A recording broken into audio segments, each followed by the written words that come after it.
everybody, this is GOL from Productions², and we are here to do a reaction for The Expanse, Episode 6. Let's go over Episode 5 really quick. Just kind of cover my notes here that we have and some things from it. 2 pages of notes this time. It's a slightly more dense episode than Episode 4. Alright, so the episode opens up with a flashback to the showing the beginning stages of the plan, or the beginning stages of them actually doing it, of setting the bomb and what they were planning to do in terms of the blowing up the shuttles that was coming down from the Edward Israel. The initial plan was to have the ship come down, land, have them, the shuttle, I guess, not ship, come down, land, have them come off of it, and then have them move all their stuff off it, then blow up the pad and the shuttle when they weren't there. So essentially not to kill anybody. Problem is that the shuttle comes down 10 hours earlier than they were expecting, and at first Lucia, who's the doctor, wanted to abort the mission, take everything down, and try to reset it back up later. And the rest of them didn't, though. So one of them knocks her out. They drag her off to their vehicle and start leaving the stuff there. They're actually going to blow it up right then and there, or blow it up when it lands. When the shuttle lands down, they were going to blow it up and then blow everything up with the people inside of it. Kill everybody, basically. So Lucia starts coming around as they're driving off. You can see the shuttle coming down to the pad. I mean, it's still pretty far up in there, but you can see it starting to come down for the landing trajectory. She's coming around groggy. She grabs at the detonator and sets off the bomb. And I think that normally it wouldn't have done anything to the ship. It would have maybe caused some rockiness, and they would have been able to reascend back to the Edward Israel. But since the things that come through and tore the hell out of it and caused all the structural damage, that the shockwave from the blast caused it to rip apart, and that's what we see happens, where 2/3 of the crew dies and the ship gets basically blown to hell and scattered across the area. So we get a bit of that backstory there. Later on, when Holden's trying to get everyone to listen the hell up to him, trying to explain to them about the how this planet isn't what it seems to be, he first goes to Mercury to try and get him to stop going on a friggin' crusade or rampage or whatever you want to call it, massacre, and threatens him with, well, it doesn't threaten him. He says he's going to make sure he ends up like arrested or charged with murder or something for what he's been doing. And Mercury shoots back that, basically threatening Holden with that everyone will eventually get what they deserve. So I think that was an implicit threat to Holden by Mercury. And then as after that, Mercury says, "Okay, we'll let you do what you're going to do, because it'll get everyone off the planet, and we'll be able to do what we came here to do, which is to take control of it." And not so many words. That's what his meaning was behind, "We'll do this, we'll go along with this," because Holden wants to get everybody off the planet. Then Mercury calls up to the Edward Israel and says, rig the other shuttle to be basically a bomb as an insurance policy. So I don't know if that means that he wants to have it to blow up the other shuttle, because they have 2 shuttles, or if he wants to use it to blow up the Rocinante, or what he's going to use it for. But he has that's a thing now. He has this trump card he can play at any time. One other scene that I wrote down about was just kind of like a throwaway scene. One of the RCE members, security members, comes in to the I forget what her name is. I think she's a belter, maybe. Or maybe she's part of the Edward Israel crew, I'm not exactly sure. But she's on the ground relaying information to the Edward Israel's science officer, and they're comparing notes and trying to figure out what the hell's going on with whatever Holden's done. But this trooper comes in and has like this green crap around her eye, and I was thinking maybe it had something to do with maybe the proto-molecule, but we'll see. The doctor, scientist, whatever, says that she should have it looked at because there's like all kinds of infections and things going on around in the base camp. So we find out that Lucy has been injured from her run-in with Mercury out in front of the Rocinante from the last episode. Pretty badly too. She has internal bleeding. I'm not sure exactly how they're going to deal with this a little bit, and I think it's because of technology. So they're in a state-of-the-art gunship, Martian gunship, so it has top-of-the-line medical facilities and things like that. Whereas in the station space, for everyone to call that area where the station was at, and they had all the injuries and deaths from the changing of the speed limit, from all the inertial, the sudden slowing down of the speed of the ships, all the inertia threw people against things. And they were saying that in 0G, wounds can't properly drain. So the question then becomes, is it because that the internal bleeding is not... They don't want to like cut into somebody that has internal bleeding because it causes more problems than not, or if it's just because the medical facilities on those ships were really crappy. I'm not sure which it is. I mean, there was a Martian ship there too. I'm not sure if it was like a frontline ship or a defensive line ship or like a flagship or something, but there was a Martian ship there that had the similar problems. So that might be a bit of a plot hole there. I'm not sure, but it turns out she's bleeding internally. Alex finds her, takes her back to the med bay. They get her into a chair, and they operate on her and repair the bleeding. Maybe that was it. Maybe it's because if there's internal bleeding they can't get to, then they can't do anything about it, or something. I don't know. But they repair the bleed and get her situated. The scene that happens just before that, though, implies that Lucia wanted to die. She knows she had bleeding. She was she thought about calling probably Naomi or Alex, probably Naomi, on the terminal, and then decided that she wouldn't, because she just had this fight with her husband about their daughter, because apparently she's gone missing since the attack, since Mercury's attack, and they were arguing about her being part of this group in the colony that wanted to blow up this vessel and brought all this kind of chaos to the planet.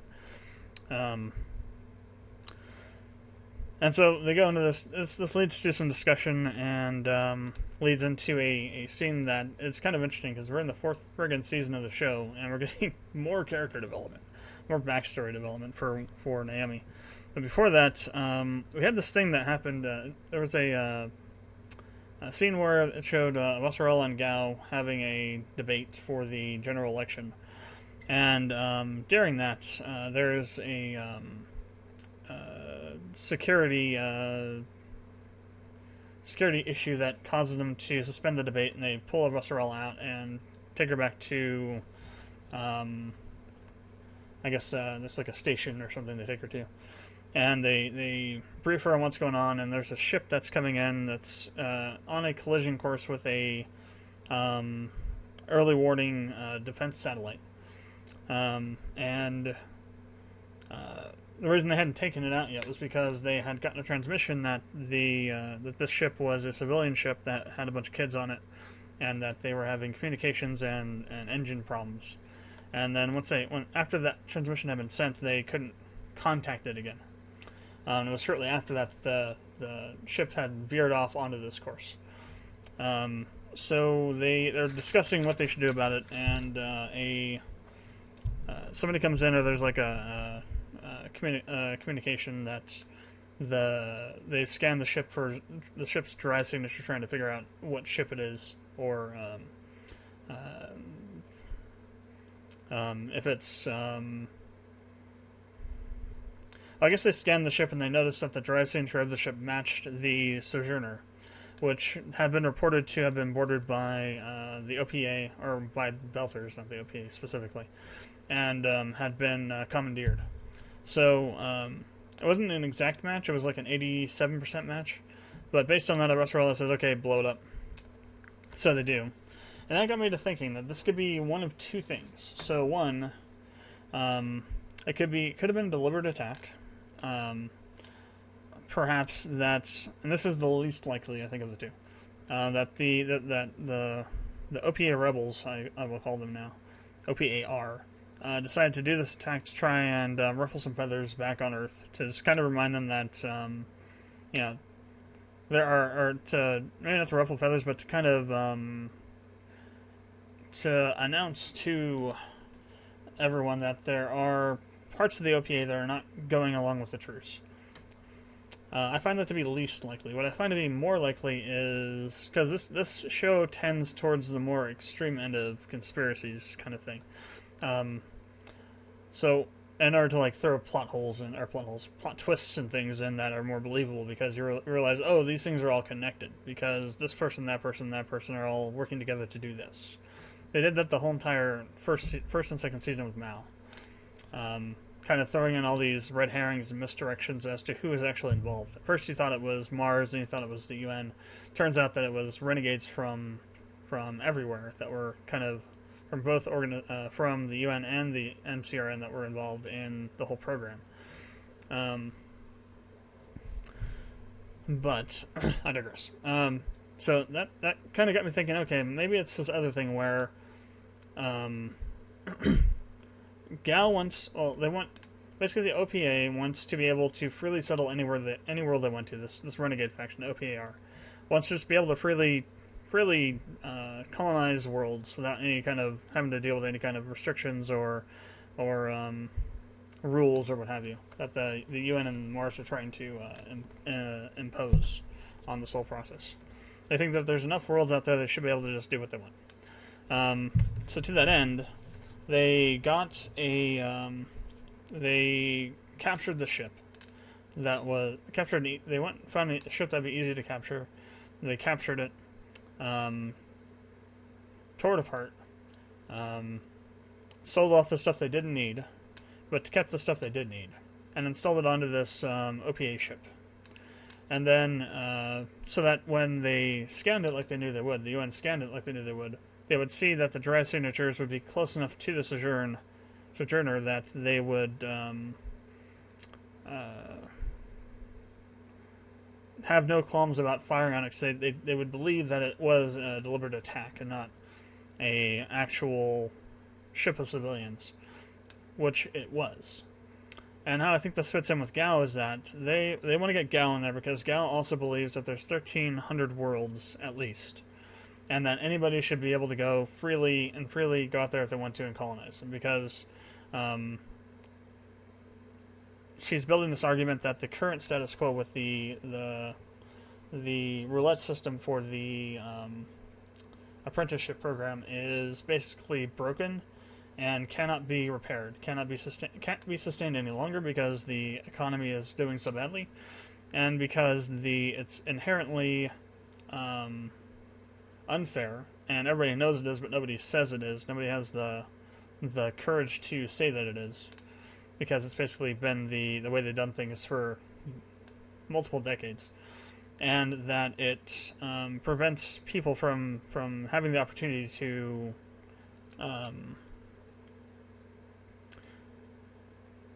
prove that they have worth, basically.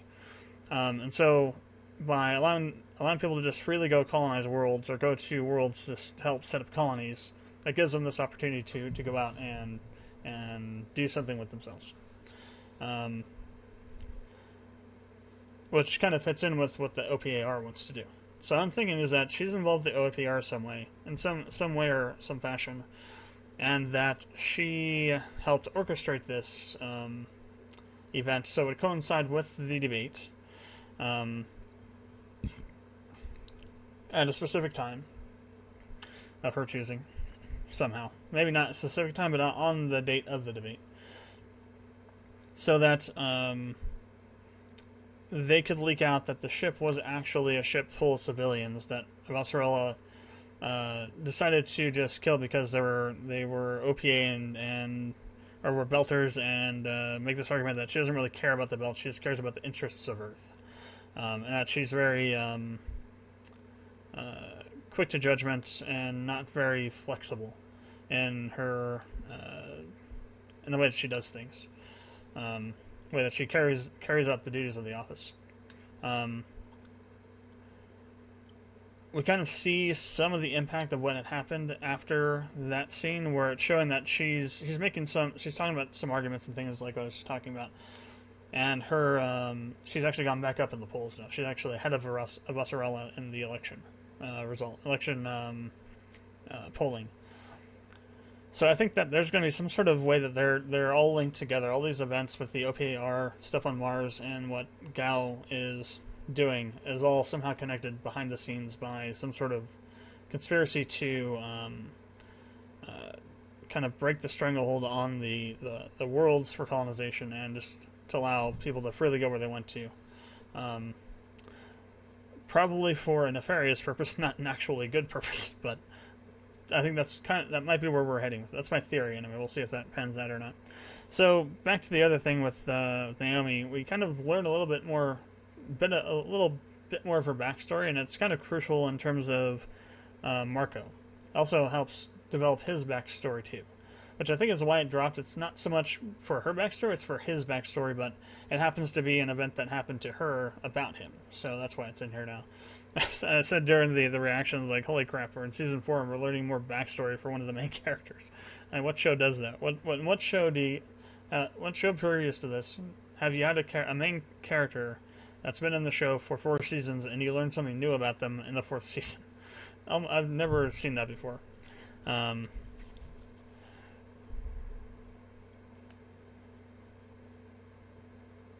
it didn't even happen in House. We kind of already knew all the stuff about House that we knew. That would be more tangentially like his family kind of stuff than situation than his own personal, like, well, I guess this kind of is like that, I suppose, to be honest. Yeah, okay, maybe it has happened before, but I thought it was interesting that had happened. Anyway, so we learned that way back when Naomi was still part of the more renegade part of the OPA, that she and Marco had devised this plan. She had developed a program that when you injected into a ship's navigational systems, that you could actually take control of their reactor core and manipulate it however you'd want to. You can shut it down or overload it or whatever. Marco wanted to then take this and use it to disable ships, then come back sometime later and fix their ships for a hefty amount of money. That was what he said he wanted to do. So Naomi agreed that they should try it, and they went and did it. Only what Marco decided to do with it was to actually overload a ship's reactor. So they went to Luna, and he blew up a ship in a docking bay and killed 500-something people in it. With it, and at that point Naomi said, okay, no more, I'm not going to let you do this anymore, use me to do this anymore. And Marcos basically said, well, if that's the case, then I'm kicking you out and you won't be able to see your son anymore. And that's when they parted ways. So we kind of get some of Naomi's backstory there. She had enough moral discretion to say, I'm not going to be part of this. And Marco said, we got some more of his character. He seems like more of a ruthless person. He says, well, that's fine then, but as a result of that, I'm cutting you off. You're not going to be part of our group. You're not going to be able to see your son anymore. You're basically dead to me, essentially. So that's an interesting little thing there. Given the fact that Kamina and those other two clans have essentially signed a deal with him to help him out with what he's doing, I feel that at some point he's going to betray them in some way, and that's going to really come back to bite them in the ass, and Ashford's going to be somewhat vindicated in saying that they should have just killed him. So that's going to be interesting to see where that goes.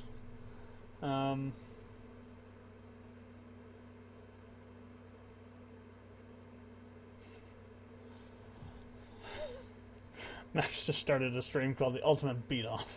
Talking about that last night. So that's going to be interesting to see what happens with that too. And then the episode ends with Alex looking at the planet, seeing this massive spike in energy, and then he looks out, or he basically says, oh my god, and the camera pans out and shows the planet, and there's this like freaking nuclear explosion going off from one of the islands. So shit's about to go down on that planet, I think. Whatever's been going on is on with the technology there is coming to a head. And we're going to see what the hell this planet really is. I threw out a couple ideas of what it might be, I think. I think it might be. I didn't write down what they were, which is stupid because now I can't quite remember, but I said something to the effect that maybe it's like maybe a protomolecule manufacturing planet, or has some maybe it's like a station or something. It should be interesting to see what happens. It'd be interesting if it was a manufacturing planet, though, because we still don't know exactly how they made this stuff, and the fact they had those like bug things crawling around, flying around on the surface. It's an order of technology much higher than what we've seen before with the protomolecule. If you think of the protomolecule as an organism, it makes sense that way. You know, you think, well, the protomolecule is pretty advanced. Well, it's a living organism that can self-evolve and self-learn and things like that. So it's going to seem more advanced, but technologically it's pretty simple. It's basically like a single-cell organism, basically. This stuff was like you know, that plugged into actual technology. So this seems like it's a much more advanced type of protomolecule, or maybe some sort of protomolecule technology built around using the protomolecule's properties to develop technology that can develop itself and progress over time and get more advanced. So it'll be interesting to see what happens. So with the review out of the way, the recap out of the way, let's go ahead and start her up. Let's close this. So, Displacement is the name of this episode. To predict the weather could save thousands of lives. I need you to fly us higher than anyone has ever been. So it begins.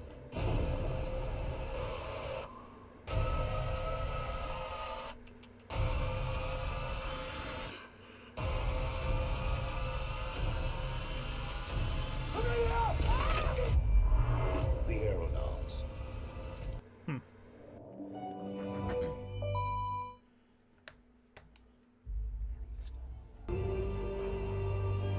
I just wrote down some of the stuff that I mentioned, my thoughts about what this planet could be, so I have them there for future reference. Alright, let's get on with this thing. See what happens. Hallie Lambert wrote it, and Wool now is directing. Okay. It's a massive energy spike. The whole damn island. What you do is you get a lawyer and you go to court. Oh, I forgot about this. Yeah. Everything's coming to a head on the surface now with these two groups. Jim, one of the islands on the other side of Illis just exploded. Like a thermonuclear bomb. Was? With winds of around 200 kilometers per hour. Jesus. Tsunami will be there roughly. This is going to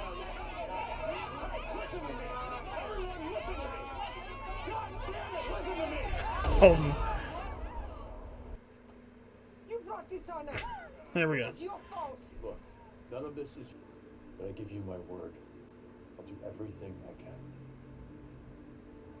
Archer's going to use that ship now. I have this feeling he's like, okay. Oh wow, look at that. Actually see the tsunami. Put the blast in. Jesus. 50,000 times like these, I'm grateful for those. That can't Much be it. nicer view from orbit. I'll be up there soon enough. That cannot be all this is. There was something productive about that explosion. Can't be that there was just like this reactor melted down. And that's all that's gonna, what the hell?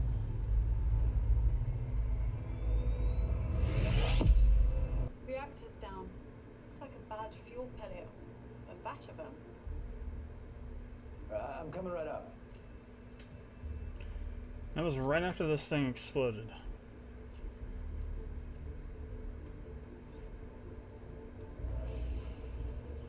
It's happening to them too. Oh no, this is still there, Rocinante. Oh no, it's not, it isn't. It's there. Stop working. There's some sort of radiation that thing expelled. Fuck.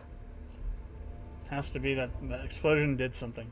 Some sort of new form of radiation or some sort of effect. So if we take the OPA at their word, it means that we have all lost contact with everyone on that godforsaken planet. Yes, ma'am. She's like, God damn it. Okay, now we're back on Mars. So it's that Jorg guy? I don't even know what his name is. Your items are there and waiting.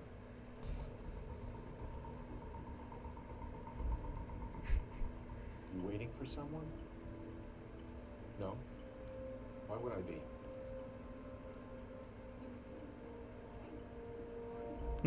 Of course he was.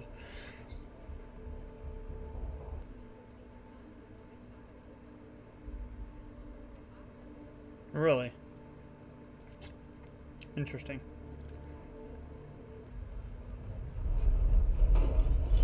And there's the earthquake.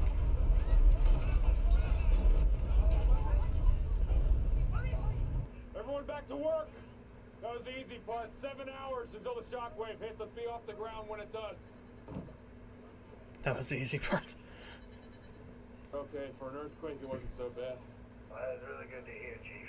But, that whole, come down and sweep y'all up to safety plan that we had, No. Ain't gonna happen. Why not? Our reactor's out. yeah, the old blue goo. Take a lot of physics on The us. old blue. Our guess is that when that island... Sounds like it should be a friggin' song. The old blue goo blues. What about Miller? Alex will write it. He helped us, so we... Normally that's not a problem, because Hmm. all you would have to do to maintain orbit is speed up. Reactors don't work, so The bulb's thrusters were not designed for the fall. I play enough KSP to know what happens then. Toros's batteries were lost.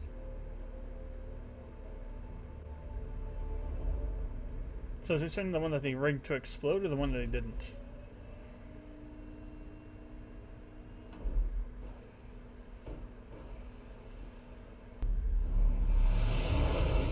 Oh. This is Mercury. Is there a problem with the shuttle?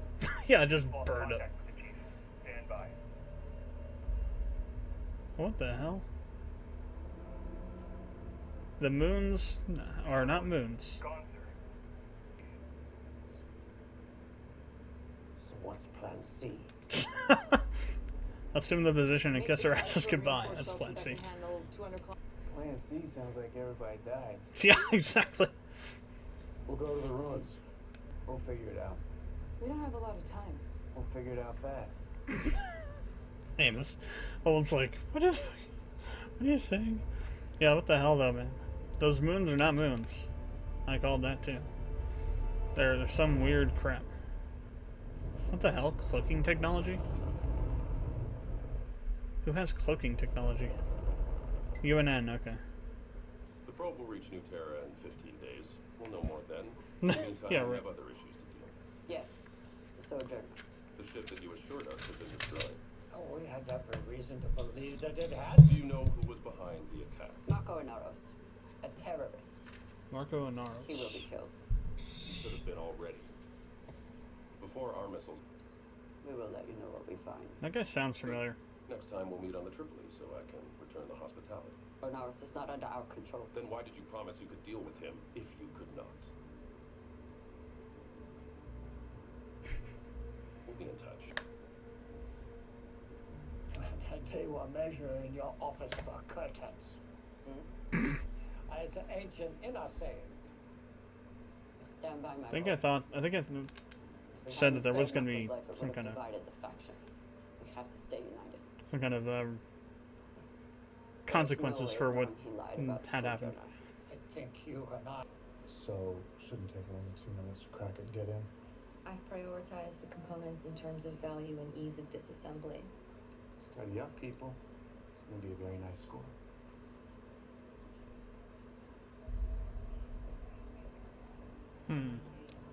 Okay, so drug guy is actually a black market guy. To drink. Good. Get it. Okay, all I can in the clinic. She's got that eye thing too.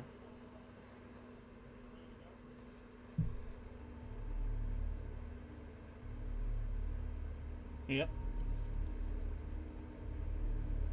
That's not good.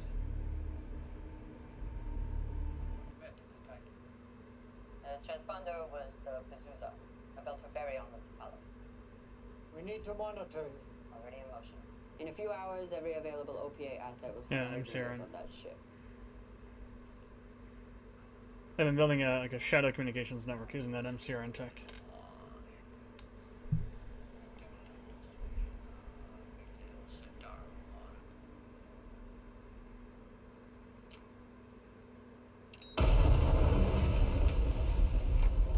Well, that didn't work. Or did it? Didn't look like it did. Oh, I guess it did, yeah. Have to be. Interesting. Rapid climbing. There's all that crap down there from when Holden was in there. Rapid deployment of climbing gear. Down there. No. That's why I'm going first, because I am that guy. I'm just in that guy mode. What the hell? Ugh. Jesus Christ. Jesus. All their aerodromes are probably blown.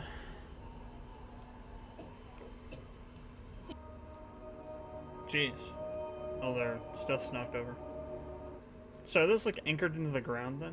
Those buildings? You wouldn't think they'd be heavy enough to survive that if they weren't.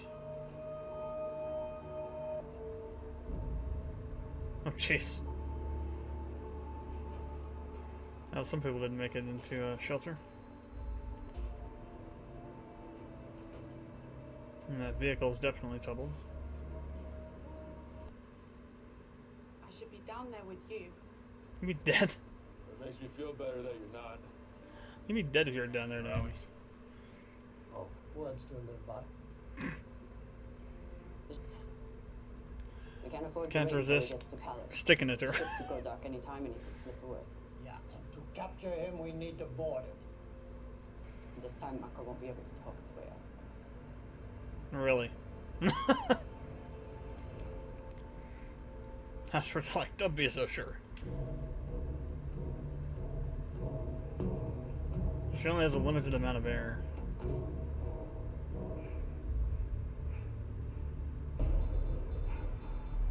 The hell?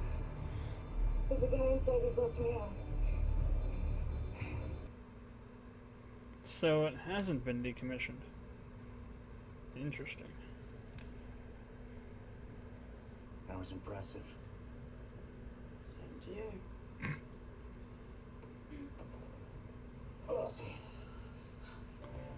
Interesting. So they're far enough away that the shockwave hasn't gotten there yet. Or has it? And now they're preparing for the tidal wave. Well, they must have, because Told wouldn't go back through it. So yeah, they're prepping for the tidal wave now.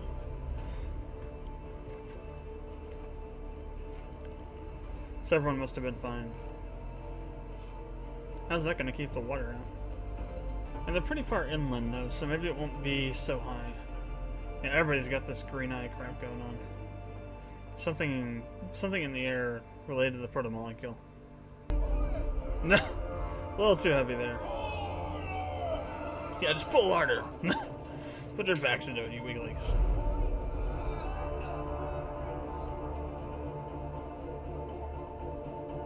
What the hell? What are you doing, Holden?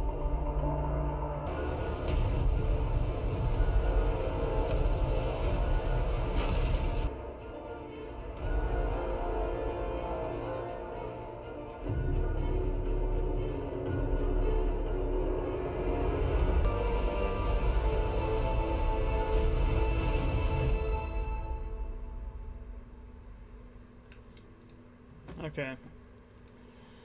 So the tidal wave's there. Alright. Let's go over my notes here real quick. What's this? Alright. So,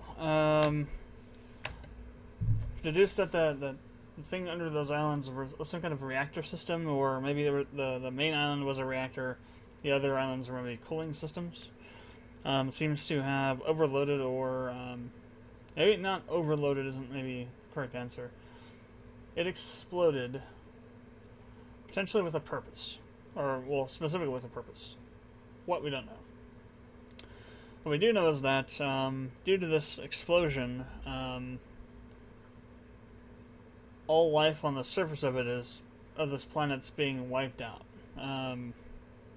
Because you had the shockwave that kind of was designed to knock stuff over or disturb things. And you got this tidal wave coming in that's like basically clearing all the land and whatnot. I'll just say like 3/4 of the continent's going to be underwater. Probably more than that, I would say. And in addition to that, there's a moon that's now doing some weird crap too. They tried sending down a shuttle from the Edward Israel and it got blown up, basically, or burned up. Some sort of high-intensity laser coming from that moon. Or at least high-intensity particle stream that burned it up in the atmosphere. And the moon started glowing too.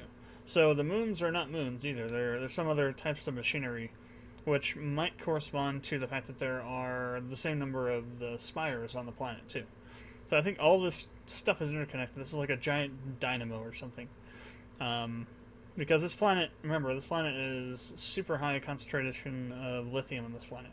Lithium is a powerful energy storage element. So my initial theory was that this planet was some sort of like either power generator or some sort of power storage or something like that, due to the fact there's so much lithium on it. So I think we're kind of seeing some hints of that. We had this giant reactor there. It exploded. Other stuff's happening now. I don't know if the thing with the planet, the smaller planet, the moon's because of the reactor exploded, or if the reactor exploding was something completely unrelated. But it seems like it's all interconnected. In addition to that, though, after the reactor exploded, some sort of energy was released that has basically stopped fusion from being able to happen. So the ships in orbit, their fusion reactors are basically they're fragged. They don't work anymore. The fuel isn't what's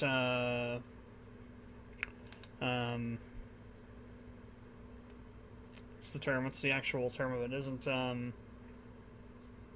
splitting. The atoms are not splitting, and it's not being consumed. It's just dropping into the reactor as actual fuel, as fully intact fuel.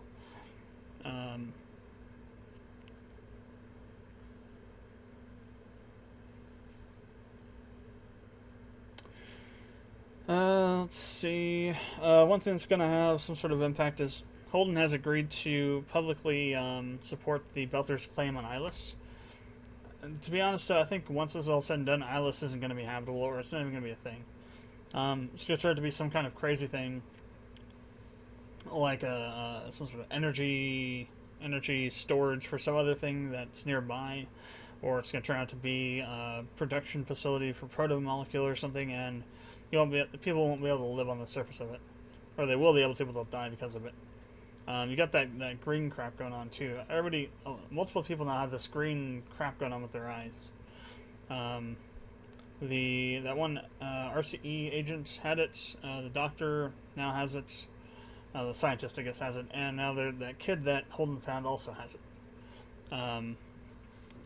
So they're kind of setting up that there's some sort of thing going on. I don't know if it's proto-molecule or if it's some other kind of just bacteria that's been stirred up from them being there. It's like with Earth. As the ice caps melt, we're going to start seeing weird crap coming out of it, because there are viruses and bacteria that have been frozen in the ice caps. As the poles melt, that stuff's going to get released. So we might start seeing some really crazy crap in the future, starting to show up in the wild. And I think this is something similar to that, where because they've come to disturb the systems that are on the planet and just the general, they've been mining crap up out of underneath the surface and building things and whatnot. They've started distributing bacteria through the air and whatnot, or something, or maybe it was the spires that were like actually clearing land or releasing this stuff or something. I don't know. We'll see what it's going to be a thing, because the doctor specifically told Holden that they needed these two devices that have to deal with bacterial scanning or something like that. And she's something printer, something like a biotic printer or something.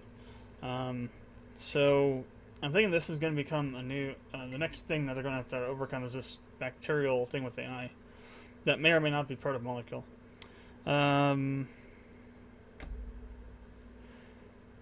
Mitri is gonna do something. Well, yeah, Mitri still has that one shuttle that he set up for it as a bomb. So something is gonna happen with that because Holden's basically stabbed him in the back now. So he'll probably be doing something with that. I think her name is Felica. Lucia's daughter's been found. She was trying to go back to Seoul to try and get into a university like she had wanted to do. She was being forced by her parents to stay on Ilis to help found the colony there. So back on Mars, though, the dock master was arrested for suspicion of murder and connections with the black market. So the guy that I called the drug guy is actually the black market guy. He's getting stuff to sell on the black market, basically.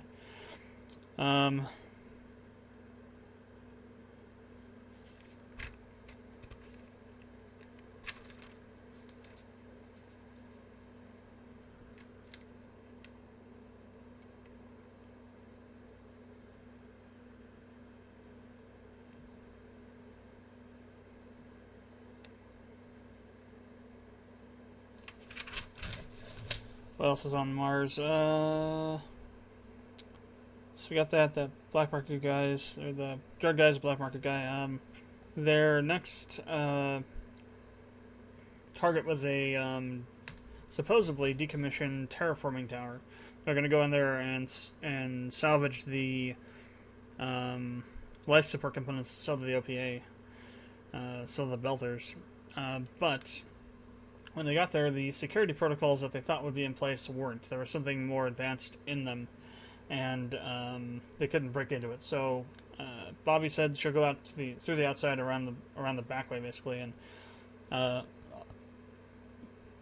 cut the hydraulics to allow them to manually open the door. And when she did that, she found there was some guy sitting in the, I guess, the security office or whatever, just on the other side of the door, and he wasn't letting her in.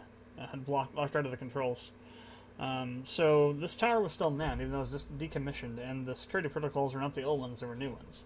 They were the MCRN was doing something at this tower that wasn't. Yeah, it's kind of a thing, you know. When you want to do something at a place that it's not designed for, that you want to keep secret, you say it's decommissioned, and you do something else there anyway, in secret. You know, it's kind of the X-Files rule. If you want to hide something you're doing, decommission said place and do it there. So they were doing something there that wasn't terraforming, or was terraforming related in some way, but they didn't want to be known publicly.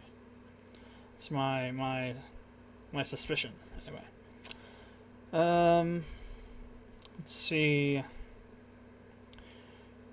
We learned the last name of Marco Aranos, I think was his last name. So we learned that the UNN has decided to put a ship in the ring space to monitor what's going on, since the OPA has basically violated the treaty. They're asserting their rights under the treaty now to basically have their own ship in there. Before, the treaty stated that the OPA was going to be overseeing the ring space, and no other ship could be present in there except for the Meridian, or whatever it's called, the Behemoth. Well, it's called Tex. That's what it is. The Behemoth. They renamed it. So they got their own ship in there now, and Ashford made this sideways comment about how they're measuring the room for drapes, to Kamina, referencing the fact that he believes that the UNN's about getting ready to kind of force the OP out of the ring and cut them out of the equation entirely. Astrid has a couple moments in this episode where it's kind of like I told you so much. I also learned that the OPAR has been building a shadow communications network using all of the technology they've been stealing from Mars. So we learned that the Sojourner had sent a tight beam communication to a comm relay, OPA comm relay that wasn't registered, and that had sent off a transmission to others that were not registered. So that's interesting.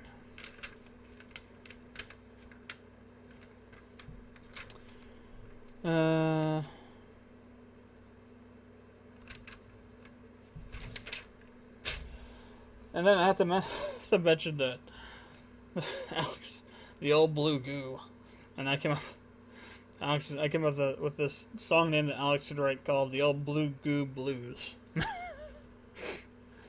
I mean, seriously, it sounds like something that he would name and write. Some sort of country music, Martian country music that he would do or know about. So that was episode 6. Things are progressing quite quickly. There are 10 episodes this season, so we got 4 left to do. Interesting to see where this all goes. I definitely think that Ilis is going to turn out to be not a planet, but some sort of machine, as well as like the planets around it are somehow involved with it, and it's going to turn out to be a power source or a power generator for some other bigger machine somewhere else in the system. And that's going to be something that's going to become the existential threat in season 5. That's my current hypothesis as to where this is all going. But if you have any comments or questions, leave them below. Appreciate it if you'd subscribe to the channel.